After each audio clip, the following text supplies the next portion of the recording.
Armel Sando et Nora Nagy Hamelin, bonjour. Vous êtes prof doc au collège Comte et Nice, c'est ça? Alors on va parler de bibliothérapie. Alors, qui nous explique le concept de bibliothérapie? Alors la bibliothérapie, c'est l'utilisation de la lecture, l'utilisation des livres dans une perspective de bien-être. Donc c'est comment la lecture nous permet de mieux nous comprendre nous-mêmes, de mieux ressentir nos émotions, de mieux les identifier et nous permet aussi de mieux comprendre le monde qui nous entoure, les autres. On pense que la bibliothérapie permet de développer l'empathie. D'accord. La lecture permettrait de développer l'empathie. Alors quand on lit Madame Le Figaro, ça développe l'empathie ou c'est certains types de lecture? Alors c'est certains types de lecture. Nora, peut-être que tu veux en parler? Alors ce sont surtout les lectures de fiction, les récits, qui vont influencer. Là nous intervenons au collège, donc on s'adresse à des élèves, donc ça peut être aussi bien de la littérature de jeunesse que de la littérature classique, mais on tient à ce que ce soit des auteurs au sens propre du terme. D'accord, donc la narration fait que ça permet d'avoir un cheminement intellectuel ou une imagination. C'est quoi en fait le... Alors en fait, vraiment c'est la littérature.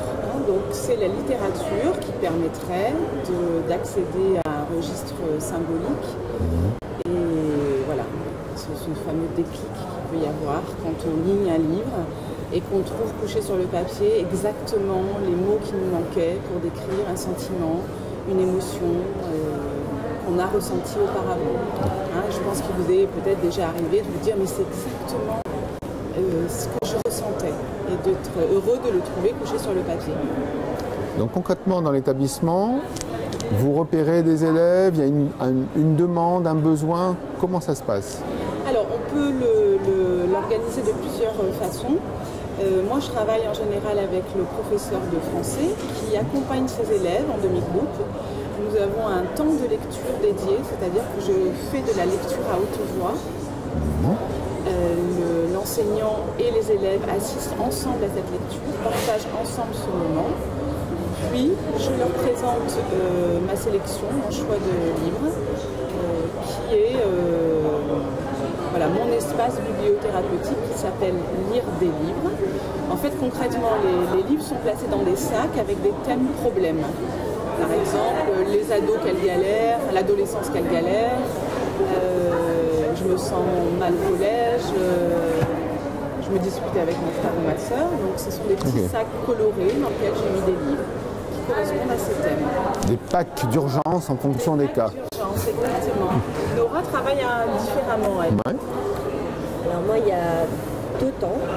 Il y a un temps sur le volontariat où je propose des siestes comptées. Des siestes comptées. Les siestes comptées, c'est un concept très compliqué puisqu'il s'agit de venir volontairement après inscription, de s'installer plus confortablement. On a des fat boys, les professeurs de PS nous ont fourni des matelas, on se déchausse, on se met à l'aise. Et je lis comme Armel à haute voix. Donc là, c'est vraiment un moment de détente où parfois même ils s'endorment. Et il y a un autre temps qui est la mise à disposition également comme Armel de lecture spécifique, sélectionnée, etc. Mais moi, plus sous forme de QR code, c'est-à-dire qu'on a des affiches avec de la même façon les thèmes problèmes. Mes parents divorcent, je me sens trop gros ou trop grosse, etc. Et un petit flash sur le QR code permet d'accéder aux paniers qui sont disponibles sur les idocs. Et là, on est en train de travailler pour qu'on ait accès aussi bien aux ressources d'Armel qu'à celles de mon établissement. Mutualisation. Alors ici, on parle de bibliothérapie. Est-ce que dans l'établissement, vous mettez le doigt sur... Ici, c'est un centre de bibliothérapie. Est-ce qu'on met l'index sur le côté thérapeutique? Est-ce que ça ne gêne pas les ados? Parce que quand même, ils ne sont pas très bien dans leur vie en général. Pas directement, c'est pour ça qu'on l'a appelé lire des livres, du verbe délivrer, parce que la notion de thérapeutique n'est pas celle d'enseignant, parce que nous sommes avant tout, donc on ne se substitue pas du tout à un médecin ou quoi que ce soit. Nous, c'est juste un petit coup de pouce pour se sentir mieux. Après, si c'est nécessaire, il y a des personnes dédiées, bien entendu, dans l'établissement. Alors on aura, on dirait que chez vous, dans votre établissement, la capsule, l'environnement est choisi Alors que là, vous n'avez pas accentué là-dessus, ça peut se faire n'importe où. On prend son pack et on va... Ah non, il y a vraiment un espace. Donc les sacs sont réunis dans un espace dédié, dans le CDI, c'est un espace à part, où il y a une cinquantaine de sacs, voilà, dans lequel il y a des livres. Donc c'est quand même un espace dédié. Les élèves ne partent pas avec leurs sacs, ils farfouillent en fait dans les sacs, prennent le livre qui leur correspond, parce que dans ces sacs, je mets plusieurs livres, plusieurs formats. Des livres très courts et puis des livres un petit peu plus volumineux, il faut un peu plus de temps pour les lire. D'accord, donc il y a un choix de lecture. Vous avez un recul de combien de temps sur cette expérience? Alors moi c'est une expérience que j'avais déjà réalisée il y a quelques années et puis j'ai un petit peu enrichi ma formule cette année là. Le concept s'est un petit peu développé, j'ai un petit peu mieux réfléchi et donc moi j'ai quand même on pourrait dire 3 ans de recul si on compte la première expérience que j'ai fait il y a 2 ans. Et puis celle que je fais aujourd'hui depuis 4 mois maintenant. D'accord, il y a une évaluation qui est faite de ce que vous avez fait, un retour des élèves. Alors le retour des élèves, il est direct, je pense, pour Armel également, très positif. Il y a aussi, moi je travaille beaucoup, moi avec les collègues de discipline, plus avec la vie scolaire et le chef d'établissement, à qui il arrive de suggérer à des élèves, toujours sans imposer, mais de suggérer, de dire voilà, il existe tel espace, telle possibilité.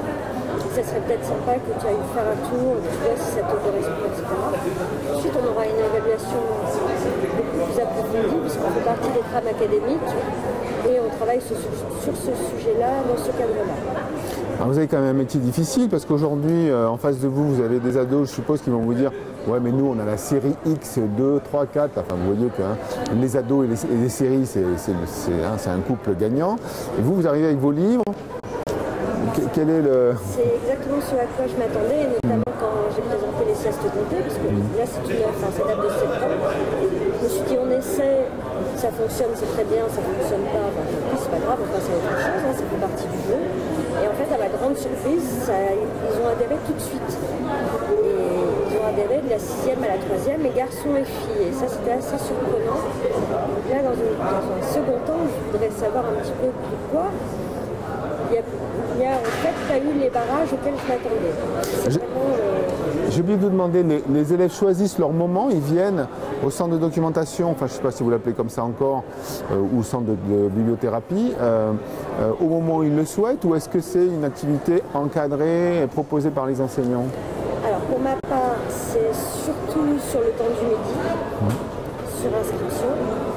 Et pour répondre à votre question, non, moi mon CDI ne s'appelle plus CDI, les élèves l'ont rebaptisé CERES, Cocon éducatif du rêve et du savoir. Donc, dedans, ça promet. On peut trouver la notion de bibliothérapie. Et peut-être laisser la parole à Armel.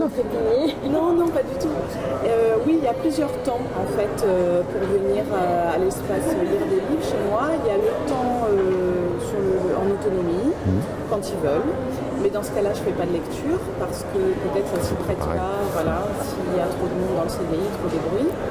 Ou bien accompagner leur professeur, et là c'est vraiment un temps calme où je peux faire de la lecture.